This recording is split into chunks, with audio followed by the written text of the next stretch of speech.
Hello students, welcome to the learning hive. तो हम कर रहे हैं रिफ्रैक्शन। रिफ्रैक्शन मींस बेंडिंग और deviation of a ray of light. कब कौन सामने आ रहा है, याद रखना है, it occurs due to change in density of the medium through which it travels. ठीक है, तो आज इसकी एप्लीकेशन हम देखने जा रहे हैं। पहला, refraction through a rectangular glass slab.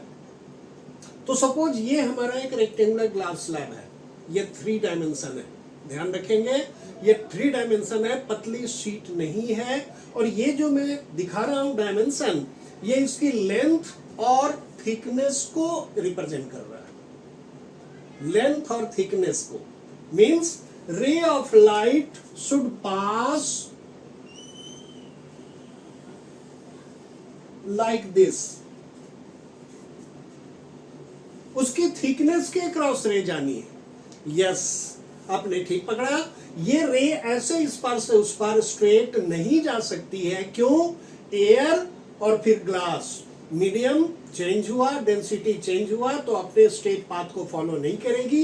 यही तो रिफ्रैक्शन है। ये मैंने दिया है टेंटेटिव कि आप फॉलो कर सको कि किस ढंग से ये बेंड या डेविएट कर रही है। केवल इस चीज को फॉलो अप कराने के लिए आपको दिया डॉटेड। तो refraction through a rectangular glass slab, ये पहला इंटरफेस, जबकि रेयरर मोस्ट प्रोबेबली एयर से ग्लास में एंटर किया, रेयरर से डेंसर में किया, तो क्या होगा, क्या किया हमने, क्या पढ़ा है? This is normal at the point of incidence. Rarer से denser, it bends towards the normal, and then it goes from denser to rarer. तो जिस रे को इधर सीधी जानी चाहिए थी, we have once again a normal at this point,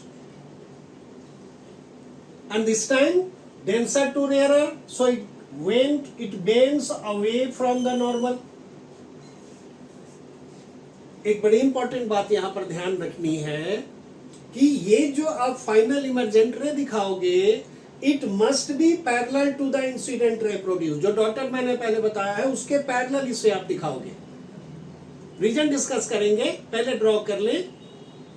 तो इट शुड बी पैरेलल। जो एक बार रिफ्रैक्शन यहां हुआ सपोज पी पॉइंट पे, और दूसरी बार रिफ्रैक्शन यहां हुआ इस क्यू पॉइंट पे, 2 बार की रिफ्रैक्शन वापस air to glass, glass to air, वापस एयर में आके जो रे बाहर निकलेगी, इमर्जेंट रे, इसको अलग से नाम दे दे, है रिफ्रैक्शन लेकिन इमर्जेंट रे क्योंकि वापस एयर में निकल कर आ गई।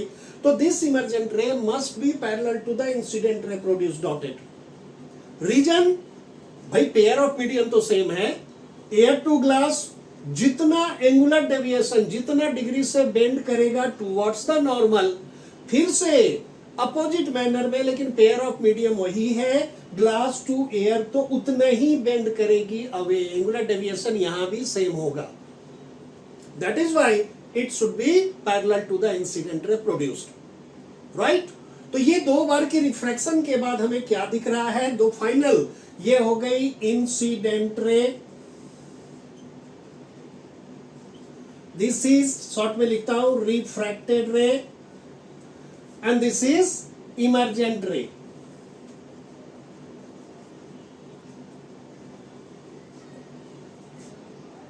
and साथ में देखे चले हम, this is angle of incidence, this is angle of refraction। P point पे पहली बार तो I1 R1 कर सकते हैं, एंड सेकेंड टाइम यहां पे Q पॉइंट पे, यहां पे I2 और R2 कर सकते हैं। ऑल्दो हमने जो करना है यहां पर थोड़ी सी चेंजेस करनी है, अभी आगे चलते हैं लॉजिक के साथ। तो रिफ्रैक्शन के बाद क्या दिखे, इसको पॉइंट को, इसको नोट करना चाहिए हमें। After 2 successive refraction, the ray comes out as parallel to the incident ray produced. दो बार कहां कहां हुआ? Refraction at P and refraction at Q। So at point P क्या करेंगे? From Snell's law sine I1 upon sine R1 is equal to N। बच्चों बहुत important बात होती है, दो मीडियम है, मैंने नंबरिंग भी दे रखा है, मैंने उनके एक कॉमन नाम भी दे रखे हैं, एयर, ग्लास और नंबर 1 नंबर 2। इनके साथ जो सबस्क्रिप्ट राइट साइड में लिखा जाएगा उसकी इंपॉर्टेंस क्या है भाई? जिसमें लाइट बेंड करके जाएगी वो पहले, और जहां से आई है वो बाद में। अब इसे क्या लिख सकते हो? और sine I1 upon sine R1 is equal to NGA। G for glass, A for air. ठीक है, इस दोनों में से किसी को भी आप आगे फॉलो अप के लिए ले सकते हो। Let it be 1 and similarly at point Q, यहां भी तो रिफ्रैक्शन हो रहा है, यहां भी तो स्नेल्स लॉ फॉलो करेंगे। Sine I2 upon sine R2 is equal to N12। पकड़िए, और sine I2 upon sine R2 is equal to N क्या होगा भाई? GA।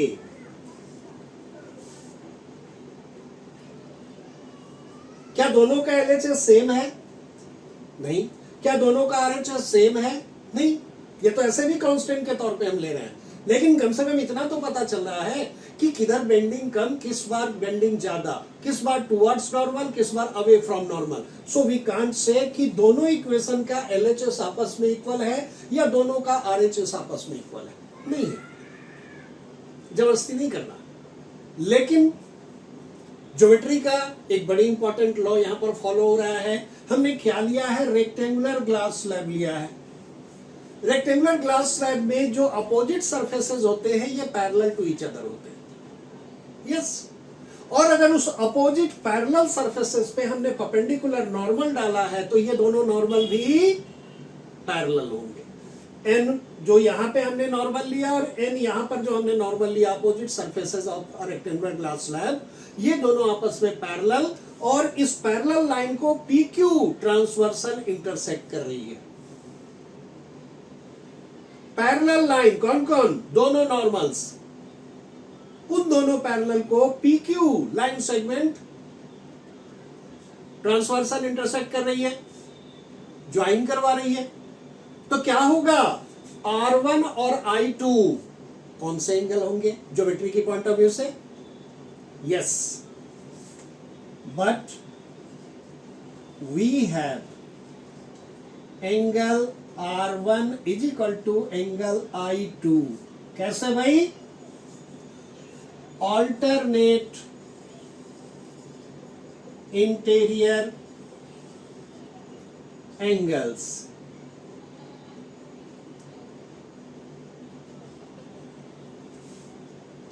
एंड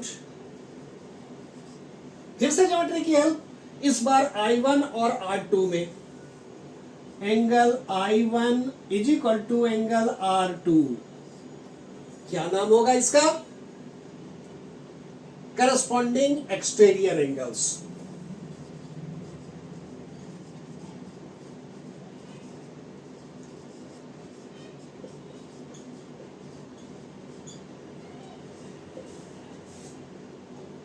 ठीक है, अभी भी ये चीज हम पुट करके LHS और RHS को इक्वल नहीं कर सकते, पक्की बात।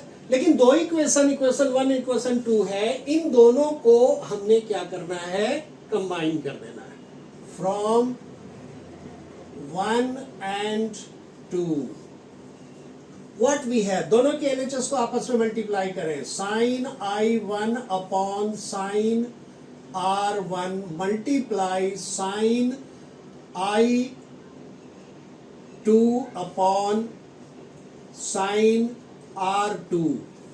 भाई दोनों इक्वेशन का LHS RHS आपस में इक्वल नहीं है, लेकिन दोनों आपस में तो इक्वेशन फॉर्म कर रहे हैं, तो दोनों के LHS को मल्टीप्लाई कर दे, दोनों के RHS को मल्टीप्लाई कर दे। ये बन रहा है, क्या बनेगा, N21 मल्टीप्लाई N12। कोई शक नहीं? ठीक है, mathematics.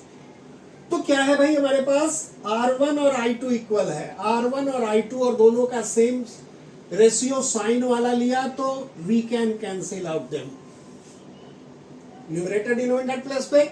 And I1 R2 equal है, साइन के साथ ये भी हुआ, ये भी हम कैंसिल कर सकते हैं। तो स्टूडेंट्स इधर क्या बचा, 0, अरे नहीं 1, यस, क्या बचा, ओवरऑल 1 बचा। It is N21 into N12। Relation निकल के आ गई, N21 is equal to 1 upon N12। अगर हम रेक्टेंगुलर ग्लास स्लैब से ले रहे हैं, इसका मतलब पेयर ऑफ मीडिया वही है, एक बार रेयरर से डेंसर, एक बार डेंसर से रेयरर। लाइट की प्रोपगेशन की डायरेक्शन इनफैक्ट थ्योरेटिकली बदल गई, रिवर्स हो गई। यहां पर एक ही डायरेक्शन में दिख रहा है, बट थ्योरेटिकली लाइट की प्रोपगेशन की डायरेक्शन रिवर्स हो गई। जब वो रिवर्स हो गई तो करस्पॉन्डिंग रिफ्रैक्टिव इंडेक्स ये एक दूसरे के रेसिप्रोकल होते हैं। ये भी अपने आप में एक क्वेश्चन फॉर्मेट में रहता है। क्या है भाई, refractive index for a given pair of media, and जब रे की डायरेक्शन को बदल दे यानी उसका रेसिप्रोकल, ये इन दोनों का प्रोडक्ट हमेशा 1 यूनिटी होता है। ऐसे भी आएगा N12 N21 का जो प्रोडक्ट है यूनिटी आएगा। और अगर हमने यहां पर रखा हुआ है मीडियम का नाम, तो क्या बनेगा, NGA is equal to 1 upon NAG। Reciprocals होते हैं। सो नेवर कंफ्यूजन नहीं करनी है कि ये लिख देंगे सर बात तो वही है, नहीं है बात।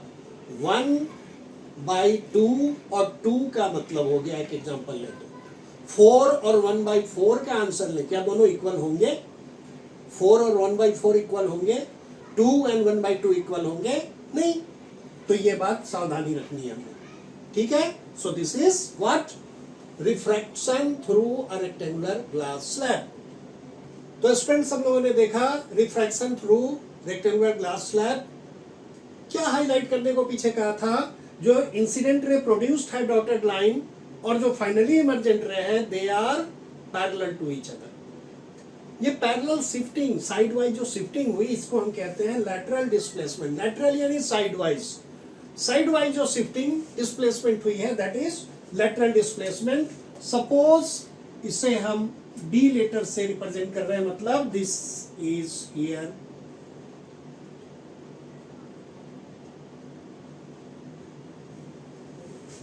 क्या है ये, it is the perpendicular distance between incident ray produced and finally emergent ray, कहाँ, across a rectangular glass slab। perpendicular distance because incident ray produced और final emergent ray are found parallel to each other। केवल side wise थोड़ा अंदर की तरफ shift कर गया है।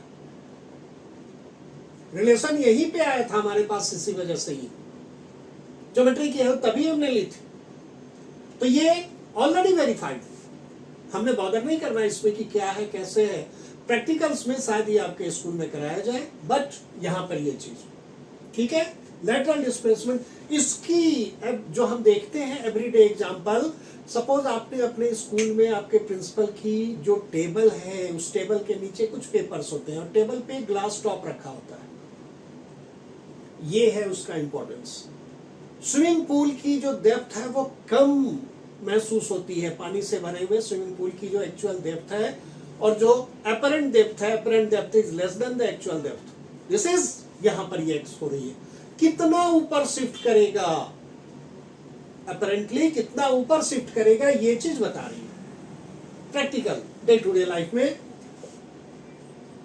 फैक्टर्स अफेक्टिंग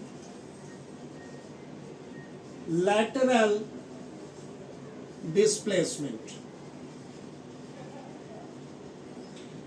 थोड़ा कंसेप्चुअल हो जाए, क्या क्या फैक्टर्स डिपेंड करेंगे। Number 1, angle of incidence, I1 हम यहां पे जो ले रहे हैं। नंबर 2, थिकनेस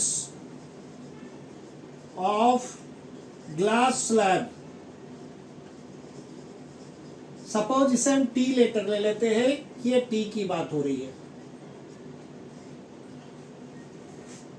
जितनी थिकनेस के क्रॉस रे ऑफ लाइट उस ग्लास स्लैब से पास करके गई, second factor. Third factor, optical density, या आप कह सकते हो refractive index of second medium, short में लिख रहा हूं, with respect to the first. Third factor ये है कितना ज्यादा डेंस या कितना ज्यादा पेयर काम ले रहे हैं, comparison. Number 4, last but not the list, wavelength. बच्चों इसे लैम्डा से रिप्रेजेंट करते हैं, पढ़ा हुआ है पहले। और we can say colour of the रे,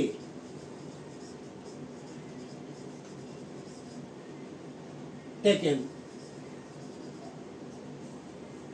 These are the 4 factors on which lateral displacement depends. ध्यान रखेंगे, कॉम्पिटिटिव एग्जाम में ये सब ज्यादा आते हैं, लेकिन आजकल का ट्रेंड है केस स्टडी, तो केस स्टडी में इस टाइप की कंसेप्चुअल भी पूछे जा सकते हैं। सो बी केयरफुल, ध्यान रखेंगे इन बातों का, ठीक है। तो ये सारी बातें हो गई हमारे पास। रिफ्रैक्शन जब हमने ग्लास स्लैब से करके देखा तो क्या अपीयर हुआ, कैसे हुआ, उसमें क्या फैक्ट्स थे, उनके रिफ्रैक्शन के क्या फैक्टर्स यहाँ पर हो रहे हैं। So please take care. अगले सेक्शन में आते हैं कि अगर रिफ्रैक्शन करना है तो what should be the criteria. It must be certain angle of incidence, it must be difference in optical density और रिफ्रैक्टिव इंडेक्स, एक्सेट्रा एक्सेट्रा।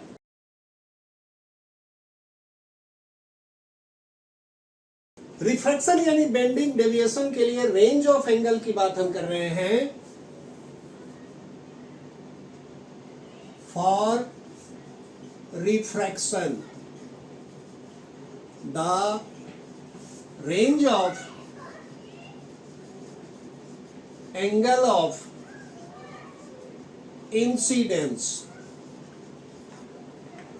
बच्चों पीछे हम लोगों ने देखा था कि मटेरियल की रिलेटिव डेंसिटी पे भी डिपेंड करता है रिफ्रैक्शन, लेकिन यहां हम अब स्पेशली एंगल ऑफ इंसिडेंस की बात करेंगे। यह भी एक इंपॉर्टेंट रोल प्ले करता है।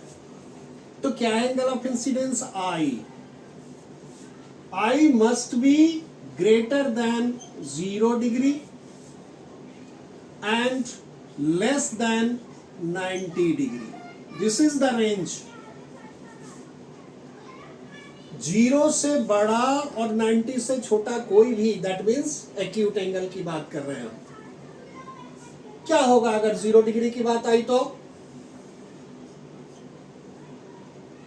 If angle of incidence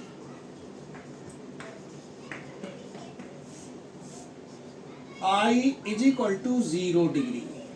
So what is the definition? Angle between incident ray and normal at the point of incidence. Interface ये रे आ गई, ये केस 0 डिग्री, कहां पे? इस पॉइंट ऑफ ये इंटरफेस है दो मीडियम 1 और 2 के लिए। रे कैसी आई? इस मीडियम पे से परपेंडिकुलर। तो क्या एंगल ऑफ इंसिडेंस 90 डिग्री हुआ? नहीं। एंगल ऑफ इंसिडेंस का मतलब इंसिडेंट रे नॉर्मल इटसेल्फ, ये जो नॉर्मल यहां पर हम लेंगे ये नॉर्मल इटसेल्फ होगा, ओवरलैप करेगा। तो इस कंडीशन में angle of incidence should be 0। कहता है कि अगर ऐसा हुआ, एंगल ऑफ इंसिडेंस अगर I 0 है, then no refraction occurs, means the ray of light passes straight without any deviation. तो एंगल क्या होना चाहिए? 0 से बड़ा होना चाहिए। 90 क्यों नहीं होना चाहिए? लिटरली 90 डिग्री ऐसे केस में रिफ्रैक्शन के साथ तो बन ही नहीं सकता। क्यों? क्योंकि इंसिडेंट रे जहां पे स्ट्राइक करती है इंटरफेस को, वहीं पे एक नॉर्मल परपेंडिकुलर ड्रॉ करना पड़ता है। तो मान लीजिए हम लोगों ने ये इंटरफेस और ये पॉइंट ऑफ इंसिडेंस जा रहे हैं, तो पहले हम क्या कर ले? एक नॉर्मल ड्रॉ कर लेते हैं।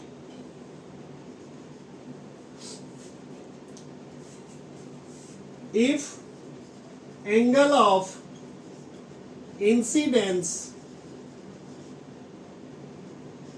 I is equal to 90 degree, एक राइट एंगल अगर हो, देन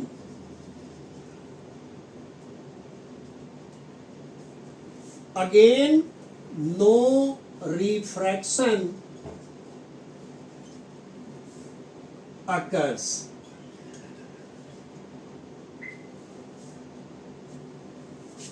ये रहा इंसिडेंट रे का पैटर्न। कैसा है? इंटरफेस के पैरेलल। अब पैरेलल है तो या तो पहले मीडियम में होगा या दूसरे मीडियम में होगा।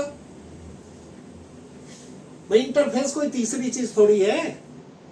इंटरफेस तो एक इमेजिनरी सरफेस, एक प्लेन, एक लाइन है। It might be the upper most surface of the glass slab, it might be the upper most surface of water, नीचे आपने वाटर अगर रखा है तो कोई थर्ड चीज है ही नहीं। वो एक मीडियम से दूसरे मीडियम में जब जा रही है तो वो एक इमेजिनरी लाइन, एक बाउंड्री वॉल है।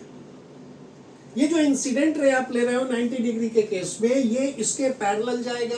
जब पैरेलल जाएगा इसका मतलब मीडियम चेंज ही नहीं हुआ, या तो ऊपर वाले में रहेगा या नीचे वाले में रहेगा। बिकॉज पैरेलल की बात हो गई, कहने को एंगल ऑफ इंसिडेंस 90 है, बट इसकी अकरेंस इंटरफेस के पैरेलल हो गई। The ray of light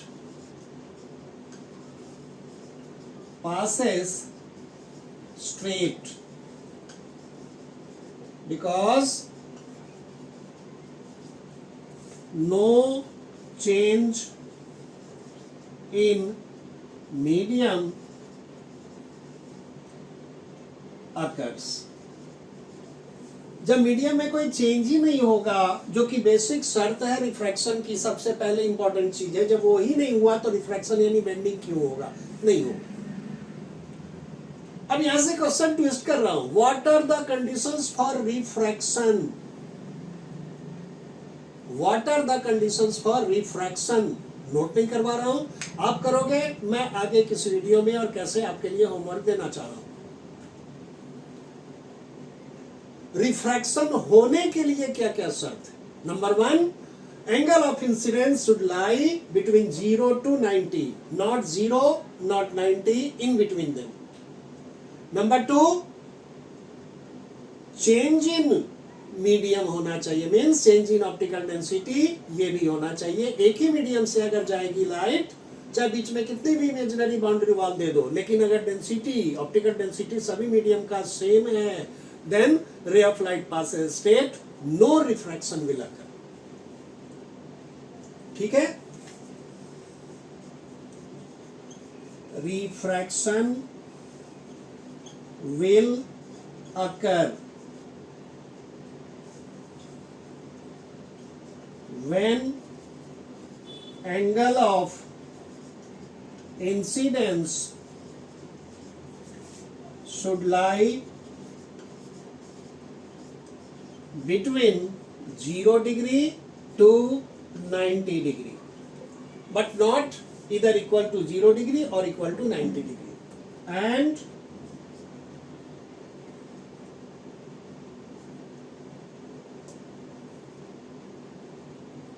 the two media through which ray of light passes having different क्या ऑप्टिकल डेंसिटीज और रिफ्रैक्टिव इंडिसेस। आंसर दे ही दिया। बट ये दो तरीके के क्वेश्चन कब नहीं होगा और कब होने के लिए क्या इंपॉर्टेंट शर्त है। ठीक है स्टूडेंट्स, तो ये हमारा एक समझ लो पूरी अभी तक जो हम लोगों ने रिफ्रैक्शन के बारे में पढ़ा है उसका एक रिकॉल है, उसकी एक एप्लीकेशन है, one of the application. Actual application शुरू होगा इसके बाद जब हम बात करेंगे स्फेरिकल लेंसेज की। ये एक स्पेशल ऐसा डिवाइस है जिनकी दो कर्व सरफेसेस होते हैं। ऐसे तो जब हम टाइप ऑफ लेंस देखेंगे तो वी हैव बहुत सारे लेंसेज मिलेंगे, बट जो दो मेन हमने पढ़ना है वो है कनकेव और कन्वेक्स, यानी वो एक ऐसा ट्रांसपेरेंट ऑप्टिकल डिवाइस जिसमें रे जिन दो सरफेसेस से पास करनी है वो सरफेस दो होंगी और दो में से कम एक को कर्व होना है। हमने दोनों पढ़ना है, कर्व कनकेव दोनों सरफेसेस, कन्वेक्स दोनों सरफेसेस। तो नेक्स्ट वीडियो में हमारे ये चीज होनी है इंपॉर्टेंट के तौर पे वहां पे। सो तब तक के लिए thank you, take care, all the best.